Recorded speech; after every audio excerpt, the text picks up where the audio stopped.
Olá, bem-vindos a mais uma aula de matemática, terceiro ano. Hoje nós iremos falar sobre a reta. Considere a reta R representada nesse plano aqui, né? Onde essa reta ela cria um ângulo, ele tem os pontos XO e YO, né? Que é esse ponto aqui, né? Nesse coordenado aqui, nessas coordenadas cartesianas. E ele tem um ângulo de inclinação, né? Em relação à horizontal, ao eixo das abscissas, ao eixo horizontal. Então, a reta R forma um ângulo indicado por alfa, né, denominado ângulo de inclinação da reta, que é esse ângulo aqui. Com esse ângulo de inclinação, quando ela for entre 0 e 90, né, quando esse ângulo for maior que 0 e menor que 90, vai ficar dessa maneira. Quando ele está inclinado assim, é porque ele é maior que 90, ele é maior que 90 e menor que 180. Quando tiver dessa forma, o ângulo de inclinação é de 90 graus, né? 90 graus.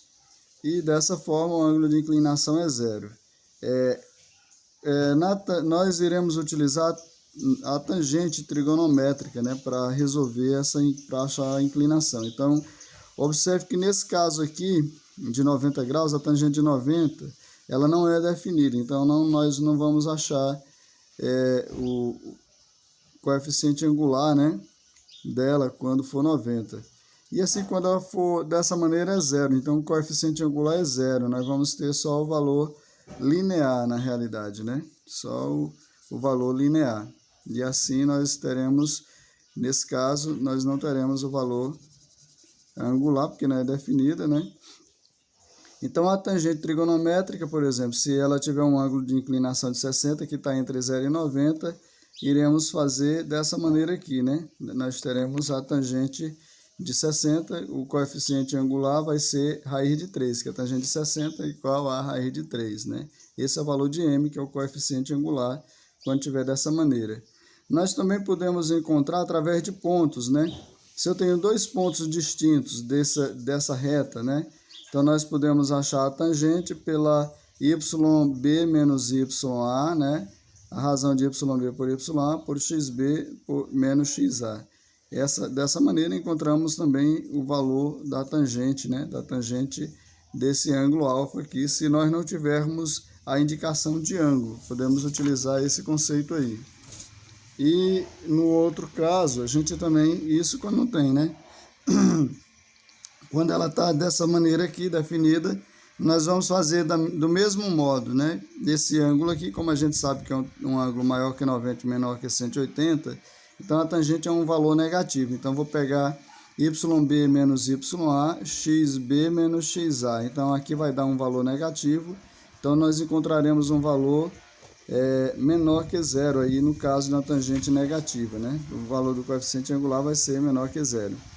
Aí ele define aqui que em uma reta real paralela ao eixo Y, né, em uma reta R não paralela ao eixo Y, não paralela a Y, porque ela nesse caso tem uma inclinação em relação a Y, que contém os pontos A e o ponto B, temos o coeficiente angular dado por essa condição aqui, né? Se não tivermos o valor angular, né, o valor do ângulo, nós podemos utilizar através de dois pontos.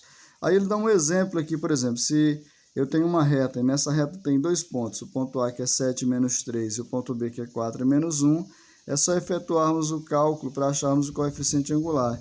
Eu vou pegar XB, ou XA, que vai ser o YB, aliás, que é menos 1, menos YA, que é menos 3, então menos 3, e o XB, que vai ser 4, menos o XA, que é 7. Então, aqui vai ficar menos 1, menos por menos dá mais 3 tira 1, fica 2, né? 7 tira 4, fica 3 negativo. Aí, mais por menos dá menos, fica menos 3 meios aqui. Então, esse é o valor do coeficiente angular nesse caso aí. Bom, por enquanto é só, na próxima aula faremos a atividade. Até mais.